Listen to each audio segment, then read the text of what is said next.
talk about the economy. Okay, yeah, that's a bit broad, isn't it? Let's focus on our part as workers, families, and voters, and how we can make things better for all of us.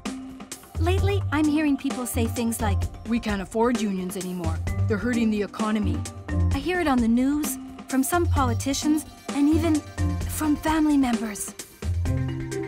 How is it my fault as an average worker if the economy is in trouble? Well, it's not. Workers like us are the engine of the economy. The work we do, the services we provide, the products we make are the economy. The real problem is that instead of investing that money back into services and people, governments have tipped the balance the opposite way by cutting taxes on corporate profits. CEOs and the super rich earn even more, and the rest of us earn less. And our public services are nickel and dimed, hurting average Canadian families. The solution is to work together. For better wages for all workers, fair taxes, more investment in public services. And that's exactly what unions are standing up for. Because at the end of the day, when regular folks and the middle class are doing better, the economy does better too.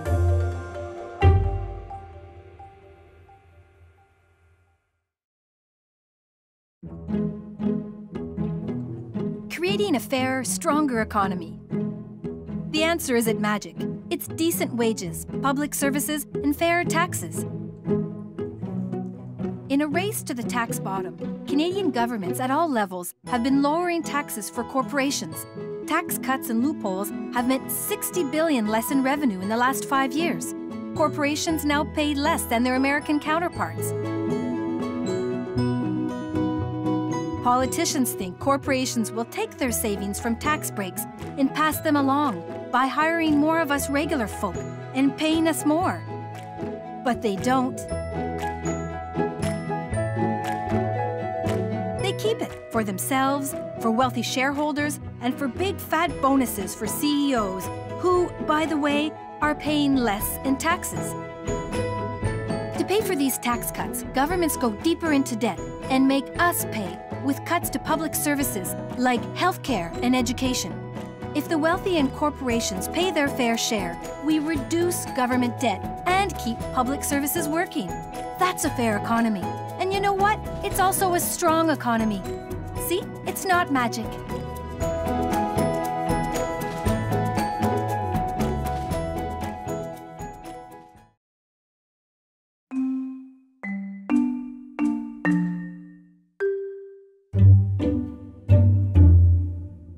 There are a lot of things we need to make our communities and economy work. That's where public services come in. They're literally everywhere we look.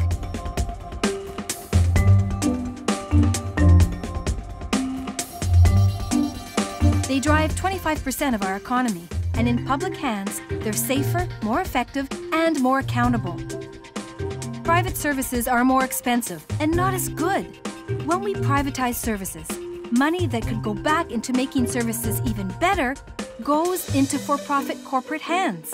And the level playing field public services help create isn't so level anymore. Cutting public services hurts working families and people who need them most. Women, new Canadians, young people, persons with disabilities. Either we have to pay more out of pocket or the service isn't there at all. It's time governments realized public services are our common wealth. They're how we make sure no one gets left behind.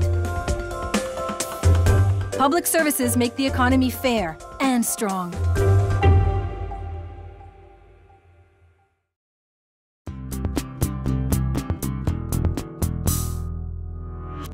I'll let you in on a little secret weapon that makes the economy stronger. I like to call it unions. Over decades, they've fought for the things that make our lives and our economy better. Things that have become standards that benefit everyone, whether you're in a union or not. Now these gains are under attack by right-wing governments who say we can't afford them, and corporations who just don't want them. But when they try to break up unions and pit workers against workers, we all get hurt. Fact is, unions raise the bar for all workplaces and advocate for programs that support all workers, like expanding the Canada Pension Plan. Whether it's workplace safety, fair and equal pay, or good benefits and better pensions, non-union workplaces have to up their game too. Unions also help protect vulnerable workers like young people, new Canadians, part-time and temp workers. And they even make life more stable for employers by putting processes in place so everyone knows the rules. Bet you didn't know the most competitive economies around the world are the ones with the most people in unions. Let's also remember that unions lead the way in making our society better. So now, the secret's out. When unions are strong, the economy is strong. Oh, and fair.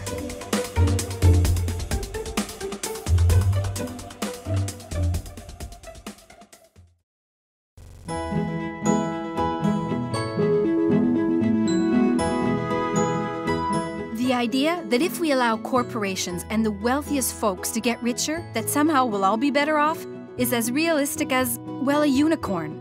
What actually happens is the rich keep their money and get even richer, while the rest of us have fewer job opportunities, lower wages, and less money. We all know someone stuck in a low-paying job that works hard, but still struggles to make ends meet, right?